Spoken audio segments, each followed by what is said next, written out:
Students, আজকের ক্লাসে আমরা পাবলিক এক্সপেন্ডিচার কি হয় সেটা নিয়ে আলোচনা করব। গভর্নমেন্ট যত রকম ট্যাক্স গুলোকে কালেকশনস করে এবং সেই কালেকটিভ ট্যাক্স এর যে পয়সা বা অর্থ সেটাকে তারা মজুত করে এবং তারপর সেটা ফিলান্থ্রপি করবার জন্য মানে মানব কল্যাণের জন্য যে খরচাটা করে তাকে বলা হয় ক্যাপেক্স, অর্থাৎ ক্যাপিটাল এক্সপেন্ডিচার। এবার নিড বেস হিসাবে সেই খরচগুলোকে করে একটা বাজেট করার মাধ্যমে।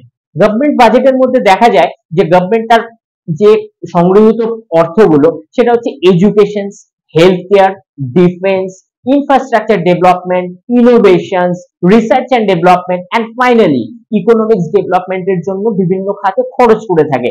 এই যে খরচ করা মানে দেখা গেল যে পাবলিকের থেকে ট্যাক্স উসুল করা হচ্ছে এবং পাবলিকদের নিডের হিসাবেই সেটাকে তাদের মধ্যে খরচ করা হচ্ছে, এইটাকেই বলা হচ্ছে পাবলিক এক্সপেন্ডিচার। Thank you.